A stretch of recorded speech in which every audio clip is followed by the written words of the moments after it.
Ladies and gentlemen, welcome to the Enersize Spring Launch 2022. It's great to be in launch mode again, and what a set this will be.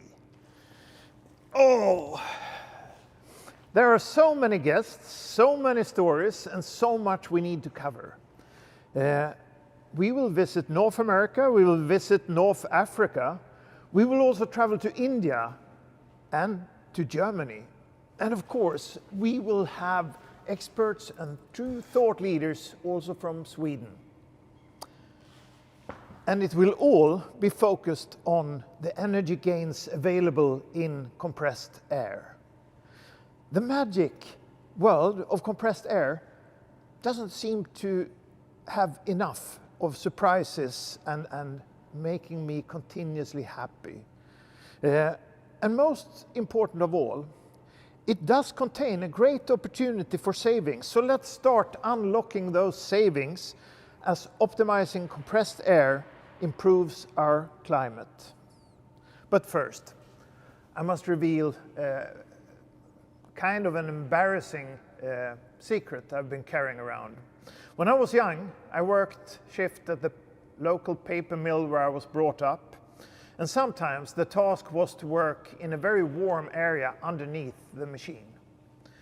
Someone had made a small hole in the compressed air piping system. And we used that as our local air condition, you can say, to cool down. But are you aware of what the true cost for leaks are? Look here. If I would take a needle and I would push it through a hose, I would be creating a hole that is less than a millimeter. And still, the cost would be around a couple of €100 every year. If I then would expand this hole to such a small hole as 6 millimeters, the cost is amazing. The annual cost would be around €18,000 every year. So, the cost for leaks are high, and addressing them has a great savings potential. And the embarrassing part is that the summer I worked in the paper mill, we probably had the world's most exclusive air condition system for us locally. So let's do this right. Let's work to institute energy optimization of all industrial compressed air. It starts with monitoring, to secure we know what is going on and to address any deviation from the optimum.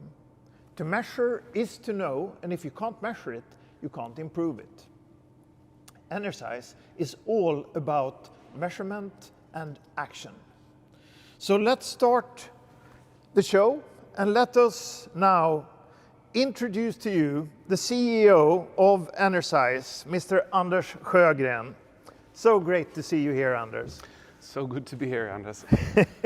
So I understand the year has been quite intense and fantastic. Can you please introduce us a little bit to the work you've been doing? It has been amazing. There are so many stories to tell, and we have a packed schedule today. I'm really looking forward to it. Yes.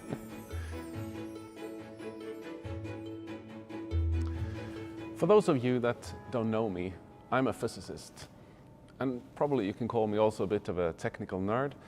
And if you followed our series of Insight webinars, you also know that I'm in love with compressed air. And I mean, just think about it. Here we are in the middle of space on a small planet. And what's out there? It's basically nothing, unless you're a quantum physicist. It's space, it's nothing. But on Earth, we have something very special, the air that we breathe. What can be more beautiful than taking that air and for a while empowering it to run critical production processes that we need to develop our society? That's great. But we need to size down on the amount of energy that we are using to generate that compressed air and how we are using it.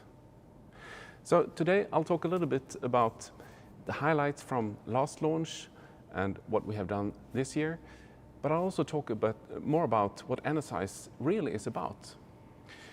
In last year's launch, we announced the unique and end-to-end solution in the cloud for energy optimization of industrial compressed air, the compressed air services. And this year, I'm here to tell you that this year we are planning the release of Generation 2 of the same. Over the year, we've had a lot of interaction with customers and partners to fill up the roadmap. But as a researcher and scientist, I can also say that there is a lot of going on about finding different ways to optimize compressed air. But there is very little done to boil that down into products that actually can be used by the industry and to find those savings that we know are there. So what we have done in Enersize is to expand our R&D team. So now we have several different fields of sciences, everything from software engineering to electrical engineering, mathematics, and physics. And we're doing this so we can get the best that's out there and bring it into the products that the industry needs. Last year in the launch, we also talked about the 3-step implementation model. And this has turned out to be very important for us because we need to create a repeatable process in order to be able to deliver high quality to the customer. We are working through partners, and by step creating this process and defining it, we are also increasing the quality in the delivery and enable better energy savings and maintain those energy savings. Lastly, we also announced the intention to have something we call the Enersize Collaboration Lab, and it consists of 3 things. First of all, the Enersize Advisory Council. And actually, we had the first meeting the day after last year's launch. And in that council, we have experts, international experts on compressed air, but also representatives from the giants in industry, those that use a lot of compressed air. And it has turned out to be very useful for us because the council is helping us to focus our work on that really matters to the industry. And if you haven't watched any of our Insight webinars, I really think you should, because you will not only learn about Enersize, but you will also get some fun facts about compressed air and be able to learn about compressed air in a relaxed way. And lastly, in December last year, we launched the lab release of our customer and partner portal, which is brand new. So it's not available yet, but we are planning to make an official release this year. And it's the first step towards creating our customer community. So now let's step back and think about what Enersize is really about. Why are we here? Energize vision is a sustainable world. Optimizing compressed air improves our climate. I don't think anyone can speak against that. But let's think about it. We have one of the greatest challenges in front of us.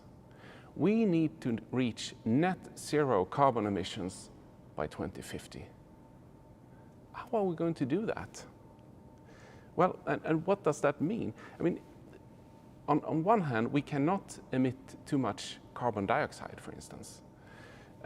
There is a budget for this, and if we follow that budget, scientists are telling us that there is a good chance that temperature will not rise more than 1.5 degrees.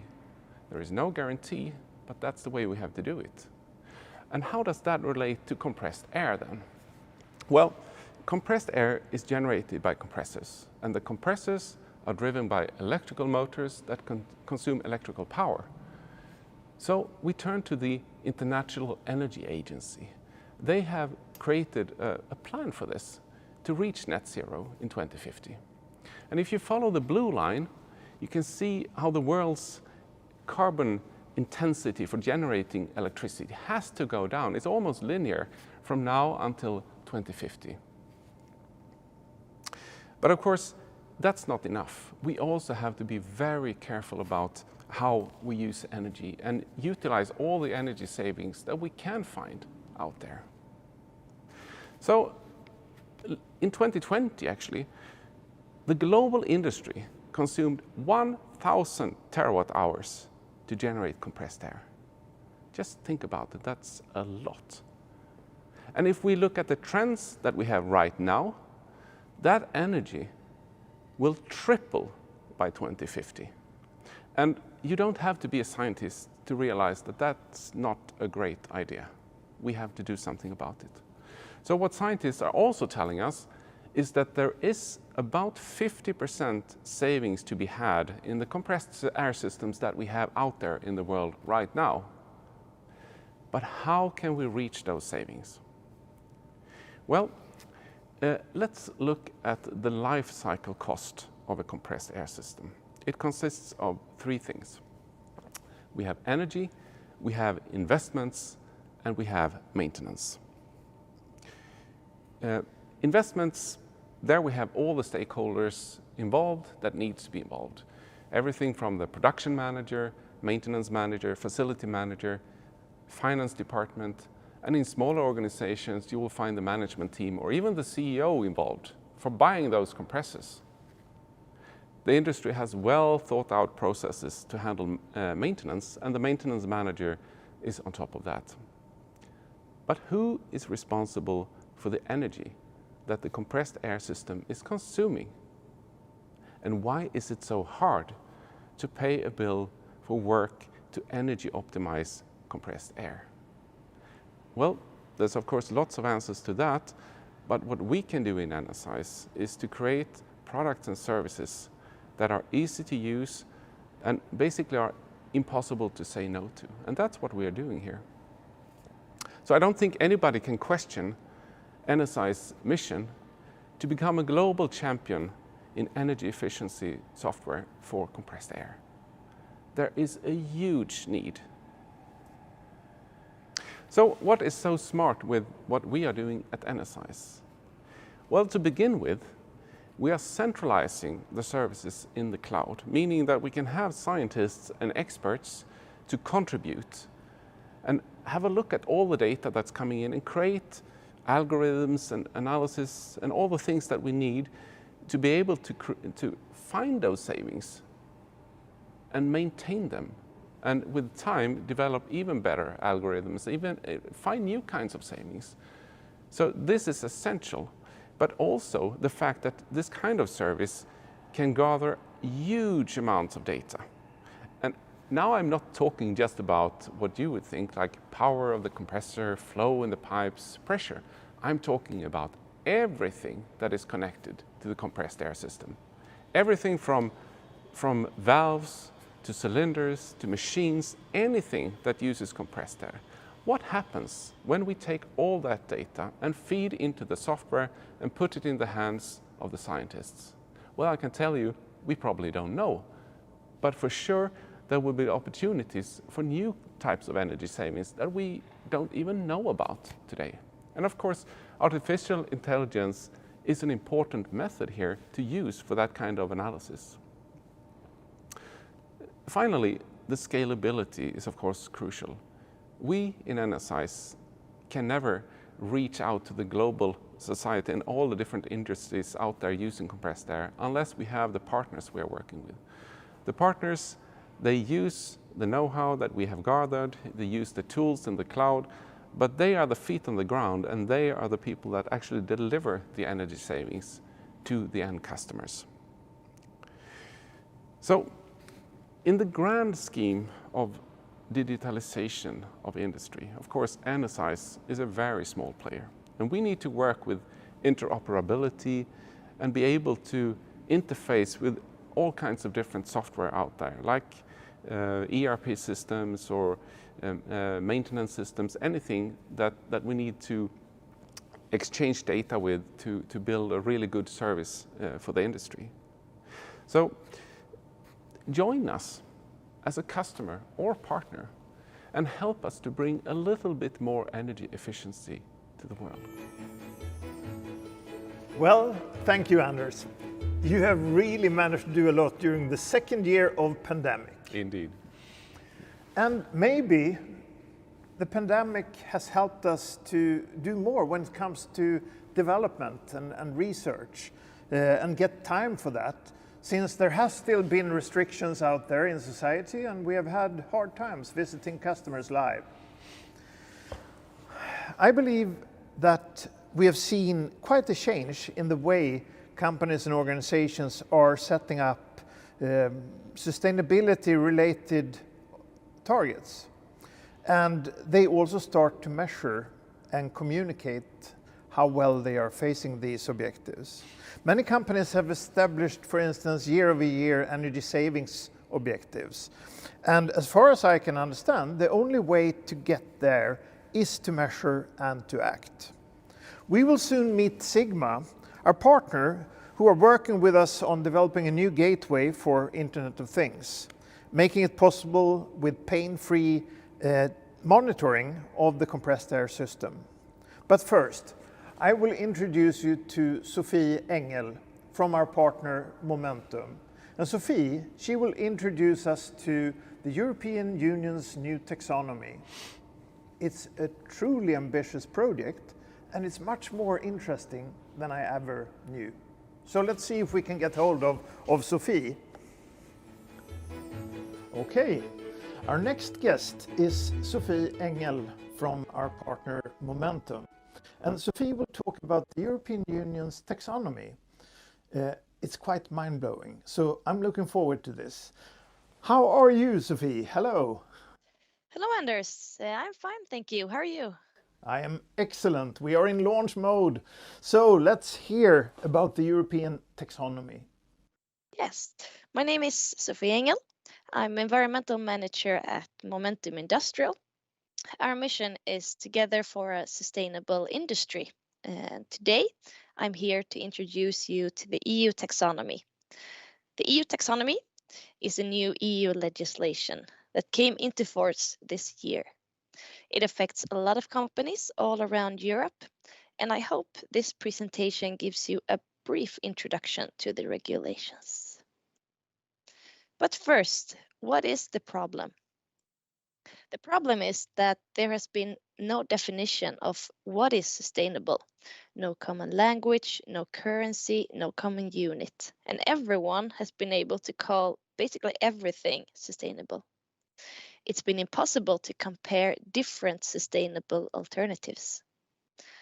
Within the financial market, it has existed green funds, ethical funds, sustainable funds, environmental funds, and no one really knew what the funds actually consisted of.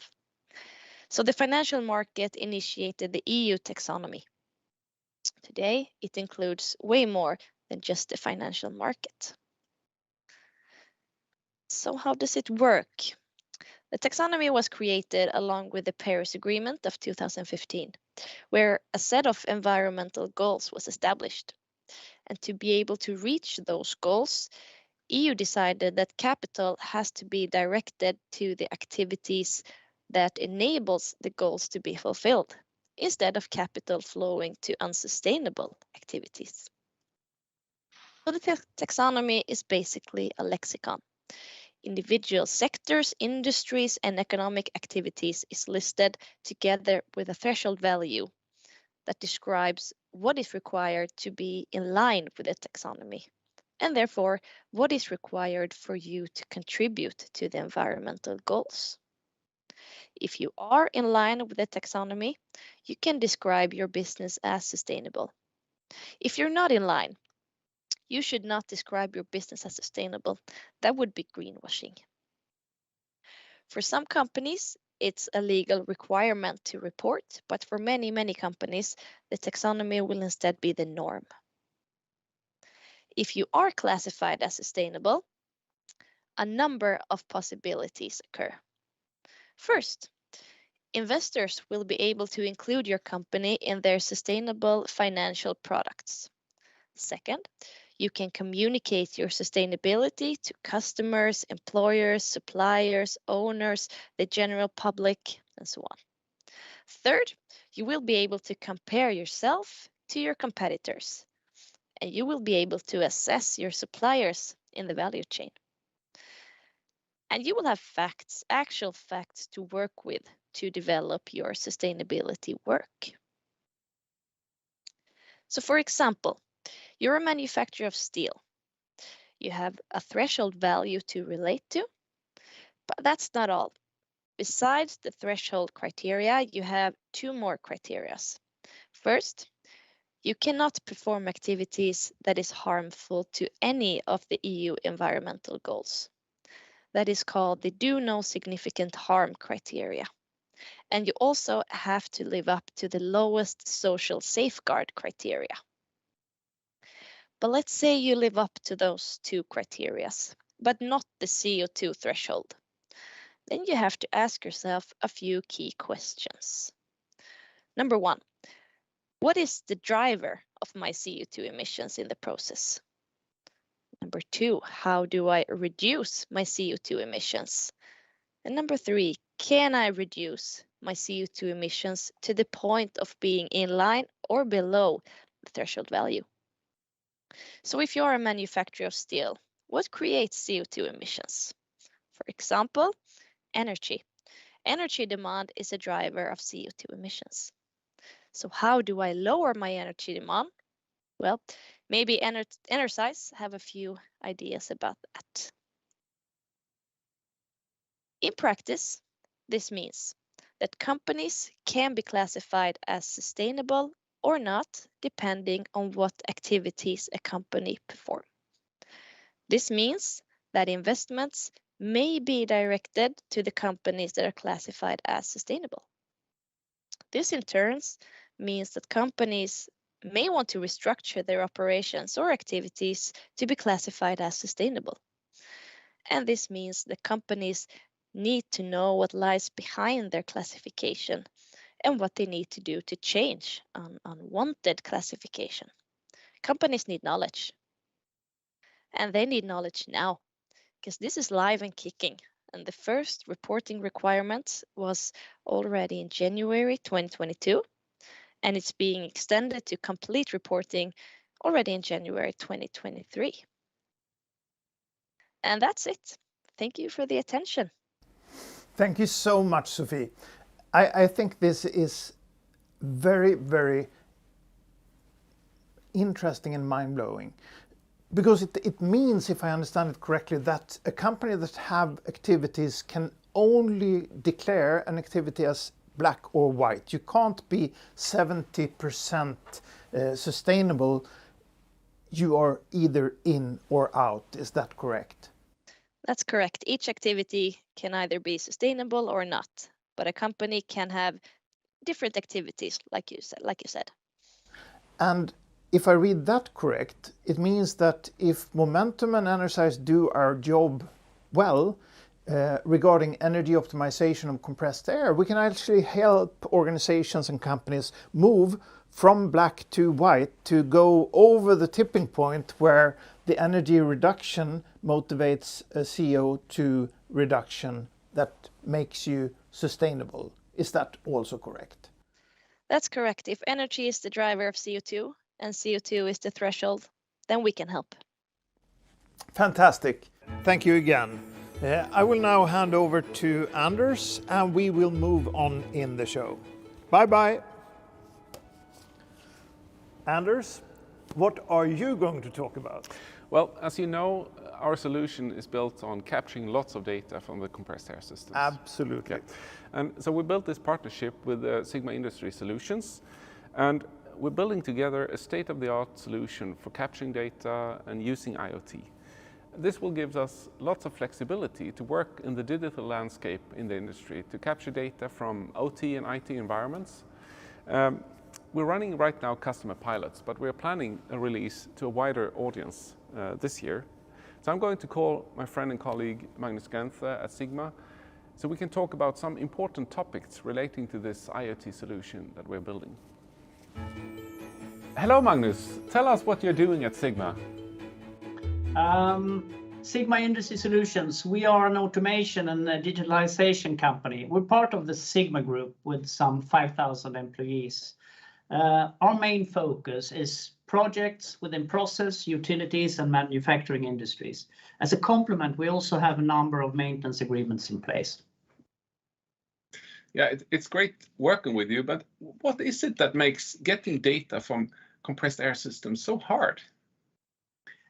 Well, some transmitters are existing, but connected to machine control or SCADA, and not easily accessible for other applications. Other transmitters that we need to are missing and needs to be installed in the plant and made accessible for compressed air applications. The existing machine controller SCADA can be of a variety of brands, different generations, and often completely different APIs, sometimes with some good standard interfaces, but it's definitely not the rule. In addition to this, the customer does not want to risk the functionality or the data security of the existing control systems or SCADA systems. I understand. And the solution that you're developing now with Enersize, how does it work and what is new about it? We are bypassing the traditional control systems by connecting directly to the field devices, sometimes existing, in other cases as additional transmitters. These are connected typically by a standard field bus, usually Modbus TCP, to a cloud gateway. The cloud gateway is based on standard hardware and software. We have at present two alternatives, of which one is based on a Siemens IoT unit. We're running a ready-made application based on a JavaScript open source, which we configure rather than program customize. We have at our hands available standard building blocks for basic functions, including MQTT, protocol to cloud applications, and Modbus TCP, among others, to build the application or to adjust the application. Usually the customer provides an internet access with necessary firewall functionality to give access to the Enersize cloud application. If that's not available, then we can also make applications using 4G to make it completely standalone. So is it fair to say that this is like a plug and play solution to get this kind of data? It's always dangerous to say plug and play, but we do have all the basic functionalities already in place in the application. So for another similar case, then it's not a problem to adjust with the number of transmitters, etc. And also we're also looking at the possibility to configure the gateway from the cloud environment. Ah, I see. So that's a kind of a two-way communication then, and I guess that would be really good for operational for people on the work floor working with the machines and in the production lines to actually see if they can get access to the result of the energy saving somehow on a screen or something. I guess that will help also to promote this kind of action. But what do you think will become possible in the coming years? Do you see any major changes coming or trends in technology? Well, I would say data security. It will be of increasing importance. And on the other hand, data access will be also of increasing importance. So it means that we have to be able to provide all the data our customers need, but at the same time do this with the high level of data security. And that will be the trends for the future, I think. And of course, the possibility, as you said, of a two-way communication where you also meet the data security issues. But that's a possibility to get information from an analysis being done in a cloud environment down to the user interfaces on the factory floor. But do you think it will be feasible to also control things on the factory floor from the cloud, or is it more just sending results or information? I think there is no technical limitation. There are no technical limitations. They all have to do with data security. But I could imagine that the compressed air analysis would provide input to, for instance, a maintenance system to generate work orders, or at least input for work orders. That's a good application, I think. And of course, it could be that some sort of some calculated values could be transmitted down to a SCADA system to be part of their whole data storage. Really interesting. So the cloud gateway somehow, becomes like a heart in this solution inside inside the industry, being able to communicate both ways and integrate with different applications then? Yeah, it sounds lovely, but let's wait and see. Yeah, I understand. Thank you very much, Magnus. Have a great day, and now we're moving on with the show. Well, thank you very much, Anders. That was highly interesting. But now, ladies and gentlemen, we are going to have a couple of minutes coffee break. So fill up your cup and enjoy some fun facts about compressed air until we are back in a couple of minutes. Talk soon. Great intro, Anders. Hi, my name is Anders Sjögren, and I'm the CEO of Enersize. When I got started with Enersize 4 years ago, I had only the vaguest notion about what compressed air is used for in industry. I was thinking compressed air was something from yesterday and would be replaced by other technologies. But I quickly realized I was wrong, and now I can say that I'm in love with compressed air. And that is why I will take some time in our series of webinars to tell you about the wonderful and really cool world of compressed air. So please sit back, enjoy 10 minutes, and let me present current and historic use of compressed air. My first close-up experience with a compressed air system was when our old Saab got a rust spot on one door.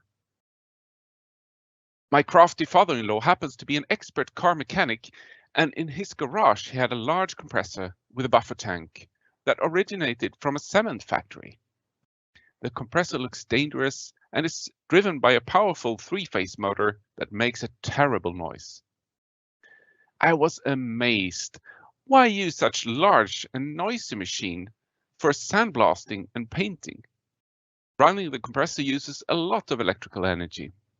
However, and this is one of the reasons why we see so many applications of compressed air enables using small and light tools with high precision and power.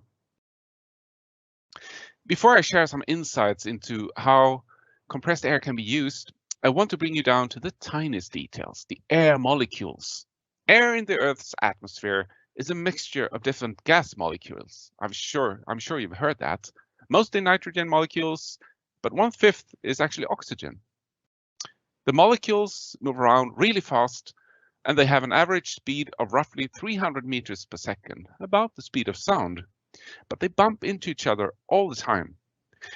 Let's see what happens when air is compressed. I will use a great online tool by the University of Colorado Boulder. You'll find the link to the tool at the end of this presentation. We start with a container of air. You can imagine the red spheres to be nitrogen molecules and the blue ones oxygen. Now, if I compress the air by making the container smaller, let's see what happens.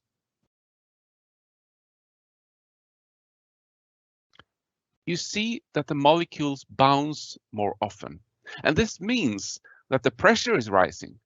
And you can see that on the pressure gauge at the top right, which measures pressure in units of atmospheres. We see right now that the pressure is around 171 times the atmospheric pressure. If I open the lid now, the molecules eagerly leak out to the surrounding atmosphere. It is this action, the force of the molecules leaving the container, that we use in various applications of compressed air. The force of air is often used to scare people. Do you remember Arnold Schwarzenegger's popping eyes in the movie Total Recall from 1990 when he was exposed to vacuum in space? Vacuum means that there is no air. So the air pressure is too low for the human body. But of course, even if pictures like this give us nightmares, they are not even close to describing what actually happens. However, compressed air can really kill you. The oldest mechanical compressed air gun is from the 16th century and can be seen at the museum Livrustkammaren in Stockholm here in Sweden. The gun easily was the most dangerous gun at that time, shooting darts at a speed of over 100 meters per second. It utilized a bellows mechanism that you can see in the picture here that allowed for very precise action. So you see, compressed air can be wild, really dangerous, but contained, it can be very strong and useful. And that is why 10% of the electricity consumed by the industry today is used to generate compressed air. Components that operate on compressed air, they're called pneumatics. And pneumatic cylinders, they are the muscles of the manufacturing industry. And devices like these can easily lift more than 100 kilograms. Pneumatics can be combined to very complex instrumentation in all kinds of industry. However, compressed air can also be soft and caring, as in the form of breathing air supplied to people that are seriously ill. Compressed air is saving lives on a daily basis. As you will hear from Bo later, our technical director, the process of generating compressed air, however, is incredibly ineffective. So let's look at an industrial compressor. They can take many different shapes, but their basic operation is the same. They take atmospheric air and compress it into pipes that deliver air to the pneumatic machines in the factory. I said compressing air is inefficient, and the reason is that no matter how we try, we can't compress air without raising the temperature of it. In fact, as much as 85 to 90% of the electrical energy to a compressor is lost through heat. The mechanical energy of the compressed air is only a few percent of the electrical energy that we put into the compressor. Now, if you don't believe me, have you ever tried to use a cycle pump? Have you felt that it becomes hot when you pump? That is the effect I'm talking about. Compressing air for industrial use can cause it to become several hundred degrees centigrade. And therefore, in industrial compressors, they often have a built-in air cooling to remove some of the heat. But even if the compressed air is cooled inside the compressor, you can usually feel that pipes with compressed air are warm. Now, what if I have compressed air stored and I open a valve to let it out? Have you ever tried to use a can of compressed air? The temperature at the valve will quickly drop and can become as low as minus 150 degrees centigrade if you expand a lot of air. So compressing air increases the temperature, expanding air reduces the temperature, and this is the reason why generating compressed air uses so much electrical energy. But still, the benefits of using compressed air wins in many applications. We have learned that generating compressed air uses a lot of energy, and most of the energy is lost as heat. So using fossil fuel to generate electricity that in turn generates compressed air is one of the reasons why our global industry has such a large carbon footprint. Now, I want to bring you back in time to look at some usage of compressed air that will blow your mind. Given our society's aim to become more sustainable, I think it's just a matter of time until we see some of these applications revisiting us. Compressed air in itself is sustainable, clean, and powerful. The Chambers Encyclopedia from 1896 talks about pneumatic dispatch. What on earth is that?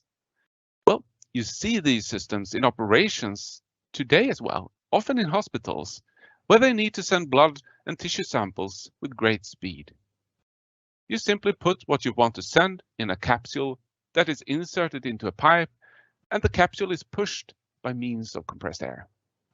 Now, can you imagine that back in the 1850s already, Mr. Latimer Clark and Mr. Varley built a system to dispatch messages between the central station and the stock exchange in London? The air was compressed using steam machines, and in 1887, there was compressed air pipes with an aggregated length of 54 kilometers, and compressors with a total power of 280 kilowatts used to send a staggering 86,000 dispatches per day. In London, even large vessels like these that weighed several tons were sent by means of compressed air. And you might think that some ideas today are brand new, such as this Hyperloop, but in fact, already in 1865 in London, they built a 7-meter tunnel to propel carriage by the means of compressed air. And in France, a few years later, a compressed air-driven tram was inaugurated, and it operated for 30 years. They were using up to 94 trams at one time. In Switzerland, by the end of the 19th century, the city of Bern had 10 cars running on a 3-kilometer line, and the compressed air was generated by a compressor driven by water. I call that sustainable and something to think about. Compressed air has a lot more surprises to offer, but I will stop here today and hand over to Energize compressed air guru and technical director Bo Kuro. Thanks a lot for your interest. Wow, wow, wow. Amazing, we are back. It's the second half of the Energize Spring Launch 2022. And what a second half it is. We are going to take the temperature around the world as we meet our partner in India and we meet our partner in Morocco. But first, a couple of true legends who has been influential in the work of compressed air and its energy optimization.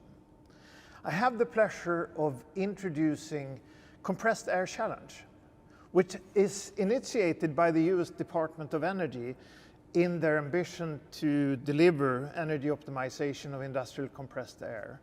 We will also meet the Fraunhofer Institute in Stuttgart in Germany. They are the main research body for these topics, and they are the ones that revealed the dramatic truth that the leakage of energy from compressed air in Europe alone is equal to the loss of 8 nuclear power plants, or 2.65 million average European households.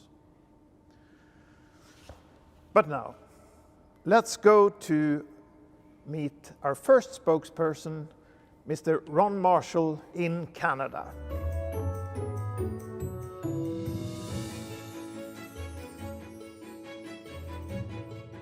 Okay, ladies and gentlemen, we are now going over the big pond, over the Atlantic, to meet a very inspirational organization, the Compressed Air Challenge. And I'm happy to introduce Mr. Ron Marshall from Canada. Hello, Ron, how are you? Hi there, Anders. I'm doing good. And today, I'm not particularly challenged. As always. Well, I'm excellent as well, and let's start this because we are in launch mode. Can you please introduce us to the great work you are doing? Yeah, all right. So my role in Compressed Air Challenge is actually I'm the training coordinator, and I do some marketing and social media. And the Compressed Air Challenge has been around for a while. It's a nonprofit organization. We're based in the US, and we've been put together. We're kind of a clicks and mortar type of organization.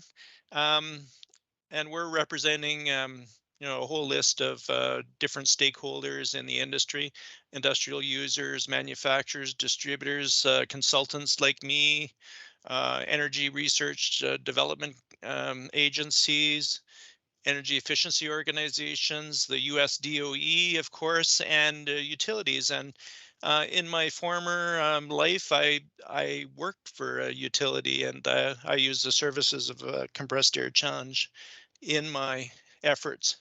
And the Compressed Air Challenge has one purpose: helping end users improve the performance of their compressed air system.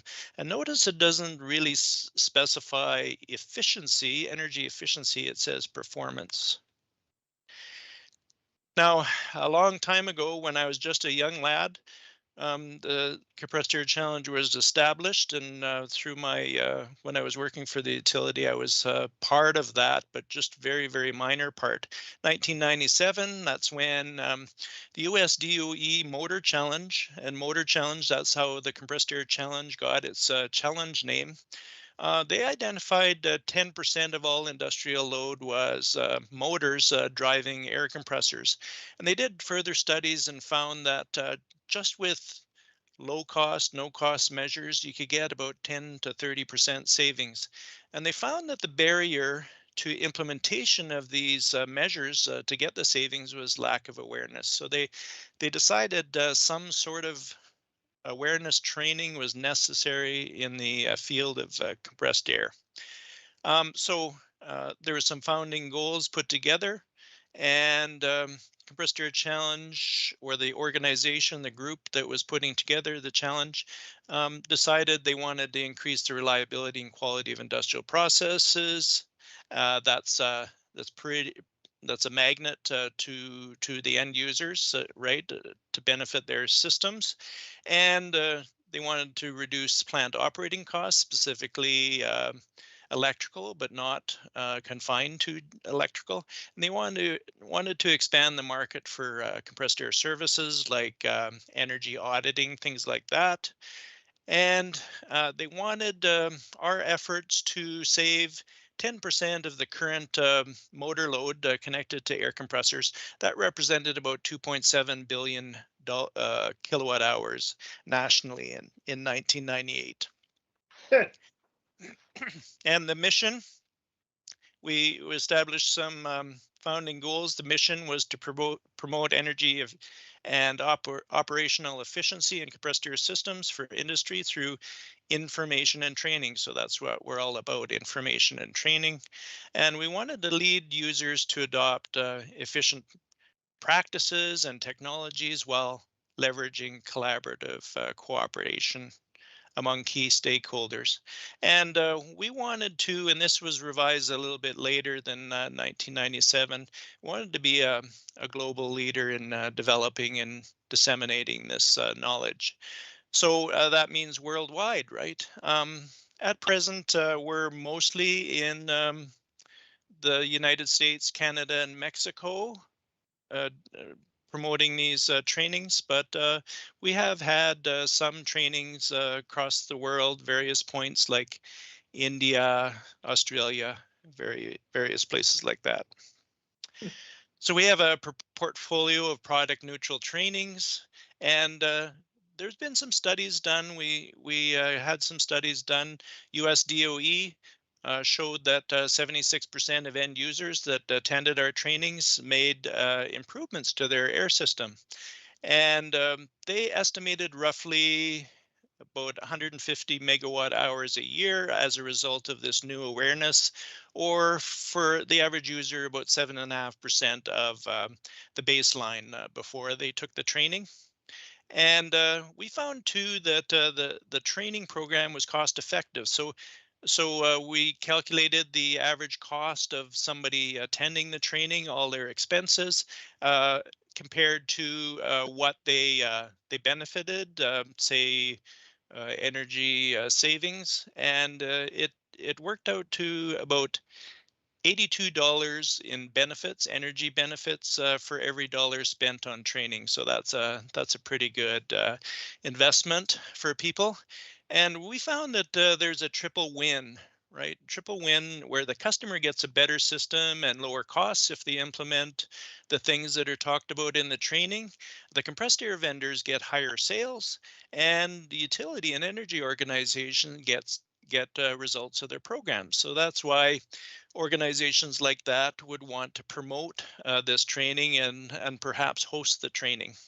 And over the years, we've trained over 20,000 compressed air users since the training started in 1999. So if you're interested in the Compressed Air Challenge, go to the website compressedairchallenge.org, and on the website there's various descriptions of training. You can even be a sponsor if you want, or an affiliate. Um, Share some workload by volunteering for committees. There's a bookstore for various materials. You can do hosting of training, and there's a library of case studies and various resources that you can see. And a toolbox where there's some electronic calculators for compressed air. and those are available for download. So anyway, we welcome you to visit our website and perhaps take our training down the road. Well, thank you so much, Mr. Ron Marshall. It's a true joy to have you in this program. I know you're one of the few rock stars when it comes to compressed air, and the work of Compressed Air Challenge is highly inspirational, even though it has been around for 20 plus years now. So thank you for your session. Thank you for being here, and I wish you a great day. Take care. Bye. Thank you. Bye.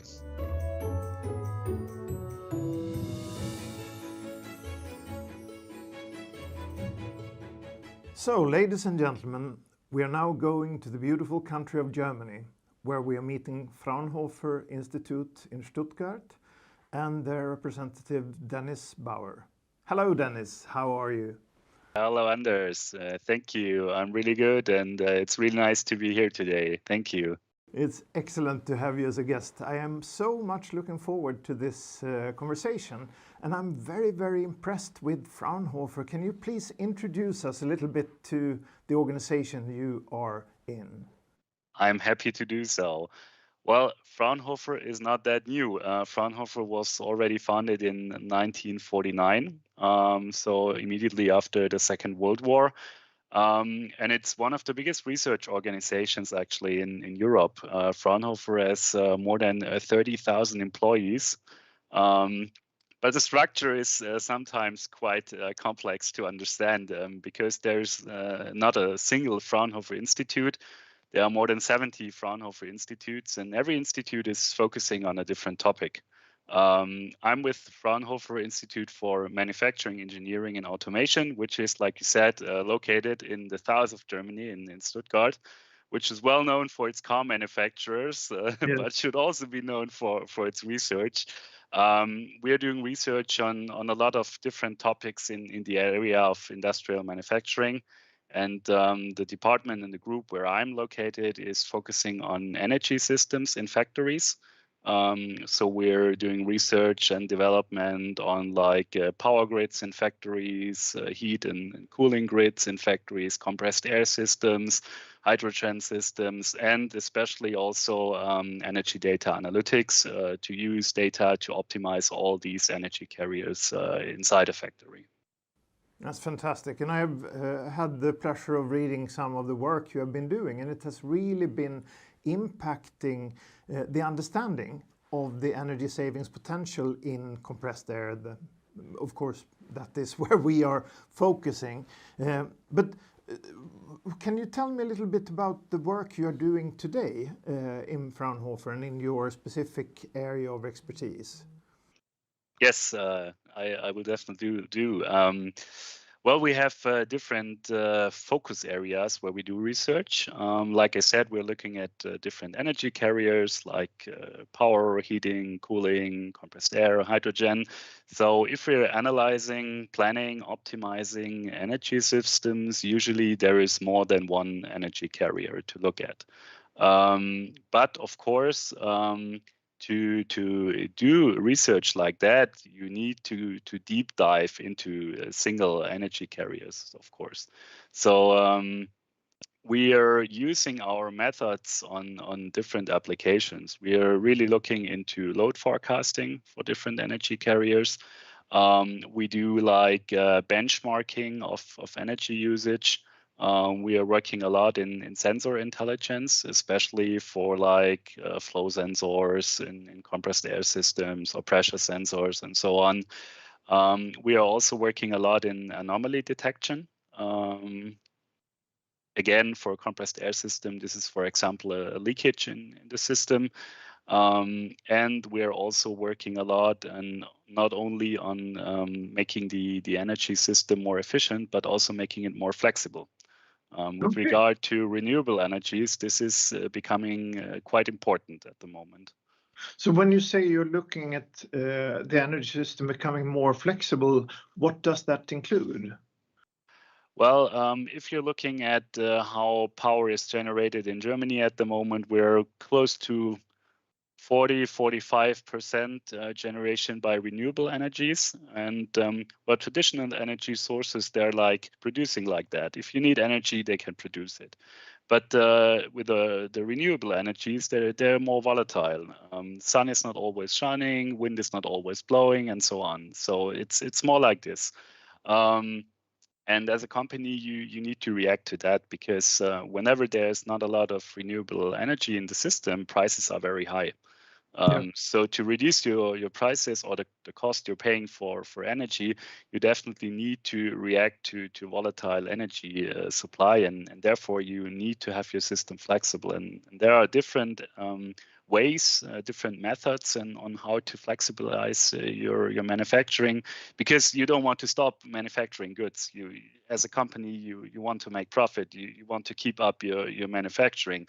But there are other ways you can react to it. Yeah, we're helping companies exploring these methods.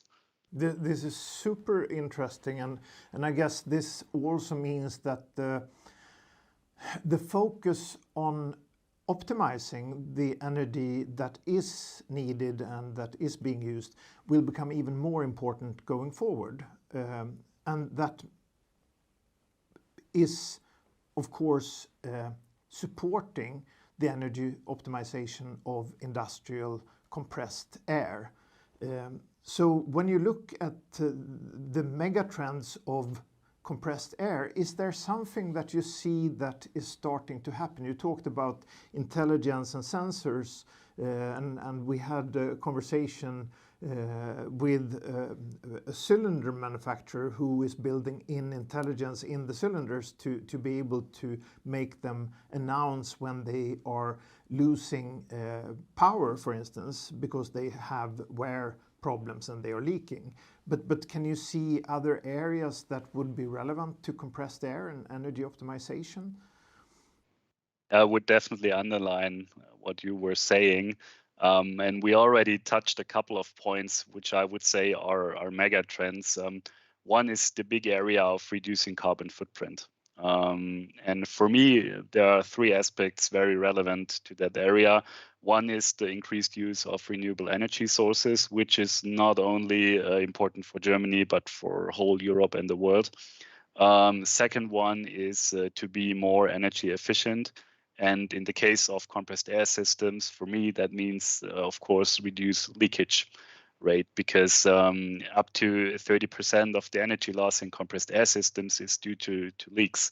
So algorithms to detect leakage and to make the compressed air system more efficient are increasingly important. And the third aspect, I already talked about that, is the flexibility of the energy system. So the carbon footprint thing is the first big area I see. And the second big area you already touched in your question is smartification, or making the energy system more intelligent, such as smart compressors, sensor intelligence, intelligent actuators, like you described, the cylinder manufacturer. I also see the trend in the transition from just monitoring a system to really predictive control, and to use closed loop control with the data we have to control and optimize the systems. And of course, in that regard, platforms like you are doing at Enersize, and also some of the compressor manufacturers, for example, are doing, they're becoming more and more important. And I would say to make it really fly, we need to integrate all that platforms and data we have, because we already have a lot of smart sensors. We already have like smart compressors, maybe not the compressors 30 years old, but we also have newer ones in factories. We already have platforms like you are doing at Enersize, and I think it will be very important in the near future to combine all these efforts to really smartify the energy system in the factory, as well as manufacturing, of course, in the factory. Well, thank you so much, Dennis. This has been a fantastic conversation, and I think we can say smart is in the air.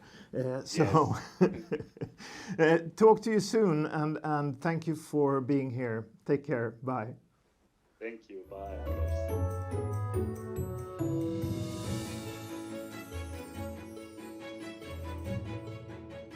Okay, we are now going to Northern Africa. We are visiting Morocco and we are visiting our partner Scop Solutions. Hello, Ashraf, how are you? I'm fine, thank you. Hello, Anders. How are you? I'm excellent. It's launch time. So, I know that there is a lot of stuff going on when it comes to sustainability initiatives in Morocco. So, please share with us what is happening. Yes, of course. Morocco is very committed in terms of sustainability. As you may heard after the COP26, Morocco showed high commitments to reach 60% of renewable electricity by 2013. And say again? Sorry, you don't need. I should not interfere. I was just saying amazing, but no worries. We just continue, and you can. Okay. So Morocco is committed to reach by 2030 60% renewable electricity and to lower carbon emissions by 45.5%, and also to lower its energy consumption by 15%. So to reach that, we have 50 renewable energy projects with an installed capacity of 3,950 megawatts, which is equivalent to 4 nuclear reactors. So you need to know that today coal is representing 69% of our electricity mix, and thermal energy represents 81% of our electricity supply. So this is really a big challenge for us. And you need to know also that Morocco is investing heavily in solar and wind energy, and that now we have already installed capacity of 4,000 megawatts. So Morocco was ranked recently by as best African student in the world in the International Climate Action Network and the new Climate Institute in 2021. So as you see here, Morocco is very committed for sustainable sources of energy. So let's have a look now on what is happening in our industry. Brilliant. The biggest challenge that we have in Moroccan industry is that European Union will impose a tax carbon next year. And you need to know that European Union represents 65% of our exports. And this is what kind of stuff that we export to European Union? We export automotives, aeronautics, agri-food, garments, and fertilizers products. For example, if we have a look at Inditex, they are sourcing 60% of their requirements from Morocco, and they already started to work with the Moroccan suppliers to decarbonize their activities. So, how can we decarbonize our industry? We have many levers. The first one is about infrastructures and low carbon emission equipments. So for this, Morocco government is committed to focus on new industrial zones supplied with the renewable sources of energy, and also to maximize sustainable utilities usage. For this, we are looking for heat recovery and recycling. So we know already that all the industries are using similar, more or less similar utilities, and those utilities are most of the time not energy efficient. And one of the utilities that we can have is compressed air. And this is the area where we are collaborating with the Enersize, and where we are providing large opportunities to lower carbon emissions and provide energy optimization. And the second lever is green ecosystem to support emergence of decarbonized new products and processes. And in this area, there are initiatives supported by Moroccan government through Morocco PME, which is an agency for small and medium enterprises, and the Moroccan Agency for Energy Efficiency. And the third lever is about subsidy and financing. And here we have 30% subsidy for solar panels for industry, and also other financing programs that are focusing on green projects and companies that are looking for sustainability. And those programs are handled by Morocco PME and European Bank for Restructuration and Development, EBRD. They are deploying two programs, Green Value Chain and Green Economy Financial Facility. And the fourth lever is about regulation. So since 2019, energy audits is compulsory for large consumers. And today we are working on new standards for carbon emission assessments, which is under development. That's amazing. Thank you so much for sharing, Ashraf, and I'm blown away and impressed with the number of initiatives that are going on in your target market. I also know that you have started to successfully deliver energy optimization of compressed air. So we are very happy to have you as a partner, Ashraf, and we are looking forward to many prosperous years. Thank you. Thank you, Anders. You're welcome.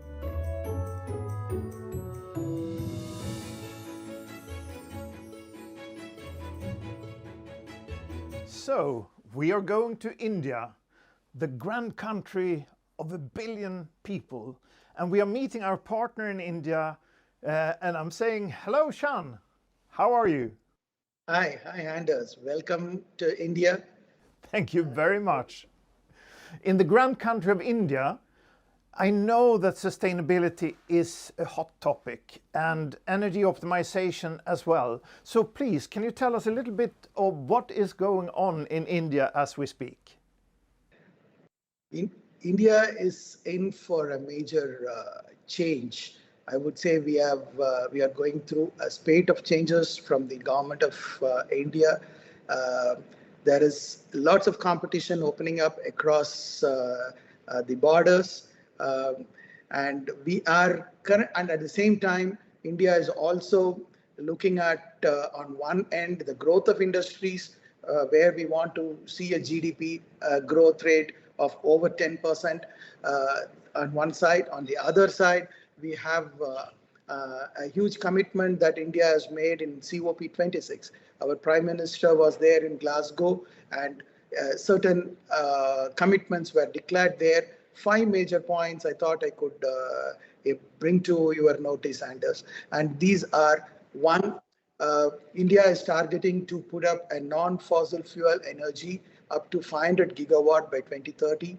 2, India will fulfill about 50% of its energy requirements through renewable energy. 3, India will cut down its net projected carbon emission by 1 billion tons from now. And 4, by 2030, India will bring down carbon intensity by more than 45%. Today, it is at around 25%. And finally, India will achieve a net zero target by 2070. From our point of view, we look at energy optimization as our major forte. And for this, the last 3 objectives are in sync with our own objectives. Current carbon emission stands at 2.88 billion tons. And we need to cut by almost 1 billion tons. And that's not a small job unless we concentrate and we work together, it's not going to be achieved. That's amazing numbers you're mentioning there, Shan. It's mind-blowing. And in the cooperation we have, we are focused on energy optimization of industrial compressed air. And how does that sit in this bigger picture? See, if you look at the carbon emissions and energy optimization go hand in hand. So today, if you look at the what eClouds concentrates on, we are into four major verticals: the process, the textile industries, the engineering industries, and the food industry. In all of these, you will find compressed air plays a very important role, and energy itself, which is driving this compressed air, is almost about 40% of the cost of every one of their products. And by saving even 5% of the energy, it will directly affect the bottom line of the company. So if you look at the compressed air used in all of these places, we have seen how efficient, or rather inefficient, to what degree of efficiency many of these industries operate on. And with the kind of exposure to the technical know-how and the technology that many of these companies employ, you will find that there's a huge scope for energy optimization and cut down on the cost, particularly for compressed air. And compressed air itself, if you look at the overall cost involved, nearly 30 to 40% of the compressed air energy could be optimized and saved. This is what we believe. And at least 20 to 30% if we save, it will result in about 10 to 15% of cost optimization. And that could be a great thing for most of these industries who could turn competitive by just doing this exercise alone. Amazing. Thank you so much for sharing. And I am so happy we are partnering with you, Shan. And I wish you a great time in India. And I talk to you soon. Thank you very much. Thank you. We look forward to meeting you here. Well, Anders, I think you are the one that will round up the hour. So please take the stage. Thank you, Anders. Ladies and gentlemen, I think that you, during the last hour, have seen that we mean business. We're building a scalable operation with the help of our partners. During the last year, we worked together with 5 partners to create a world-class onboarding process. Some of the partners you've met today. And with this, we're now ready to bring in more partners. At the core of this program lies the Enersize Academy. We have invested to build an online set of courses that is split up in classes and contain video material for training of the partner's technician.